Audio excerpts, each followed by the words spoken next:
If you should ever go back and see Muqaddar Ka Sikandar now, notice one very important thing about it. How much Prakash Mehra trusted his own storytelling abilities. It's practically 20 minutes into the film before you first see those long legs. Amitabh Bachchan's legs, and he appears on a motorbike that is far too small for him. So his legs are stuck out at like awkward angles on either side of the motorbike. But he's singing that magnificent song. Zindagi to bewafa hai, ek din ठुकराएगी, मौत महबूबा है अपनी साथ लेकर जाएगी. वो सिकंदर क्या था जिसने जुल्म से जीता जहां, प्यार से जीते दिलों को वो झुका दे आसमां.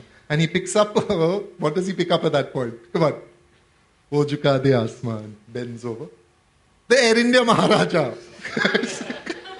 Just a lovely moment from there. 20 minutes into the film, you see Amitabh Bachchan for the first time. This is unheard of in cinema because your star starts off your film. He has to come in as quickly as possible. There has to be the money shot as quickly as possible. The punters are waiting for this. The punters want the star to be in there. They don't really care about the Helens of the world. They're peripheral. So when I was asked repeatedly, why don't you write a book about Bollywood? I thought, I don't want to write a book about Bollywood. I have many things to say about Bollywood. But I don't want to write about the whole of it. And then Ravi Singh, who's my publisher till today, and whose my first book was something called Surviving Women. Go out and buy it. Have a laugh at my expense. His first book was Surviving Women at Penguin. So we started together and we've sort of grown together. It's been a lovely relationship. And I often say if I have the courage to write books, it's because someone like Ravi is standing behind me saying, yeah, you can do it, why not? And he asked me, he said, who do you think should write a book about Helen? And I said, me. And the next day I was at Video Plaza in Lamington Road and I was buying like 20,000 rupees worth of. It was really like a nasha, like an addiction, like throwing money after a dancer. So I got paid for Helen. I got paid 20,000 rupees totally. I spent 2.5 lakh rupees on researching the book. Okay, but hey, you do what you have to do because my lakshya was very clear. I wanted to rescue Helen from this idea that she was an item girl.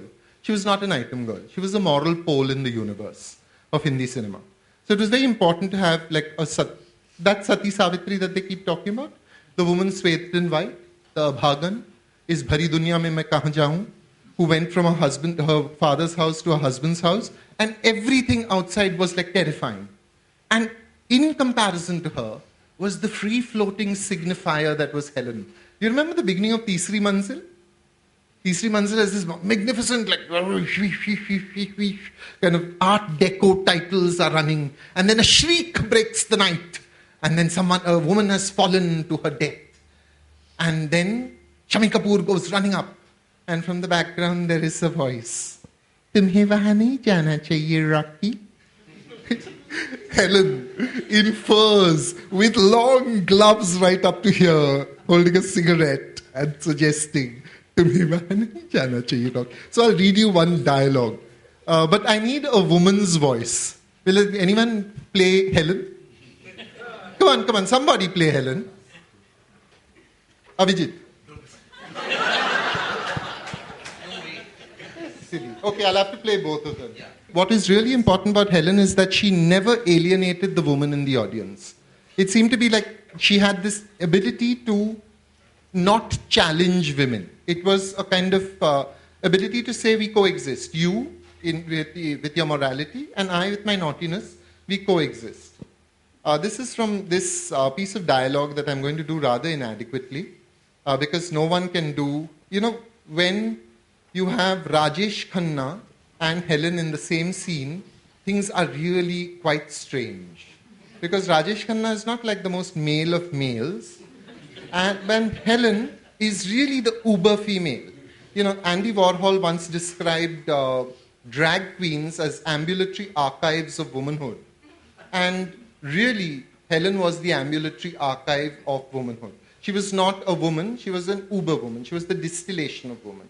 So everything about her was a play between concealment and revelation. So everything was big and this thing, but everything was revealed as well. So here is from the train, okay? Lily and Sham. Lily, Sham, आज बहुत परेशान नजर आ रहे हो. Sham, इसलिए मैं तुम्हारे पास आया हूँ लिली. लिली, काश ये सच होता। ये सच है लिली, तुम्हारे करीब आकर मुझे बड़ी राहत मिलती है। लिली, सच? तुम्हारा कोई कसूर नहीं, मर्द की फितरतें कुछ ऐसी होती है। लिली, औरत वो हंसी पहेली है जिसे समझने के लिए इंसान बार बार गलती करता है मगर फिर भी समझ नहीं पाता। ये पहेली मैं समझा दूं? शाम, प्रॉमिस? पहले गलती तो कर। Delightful.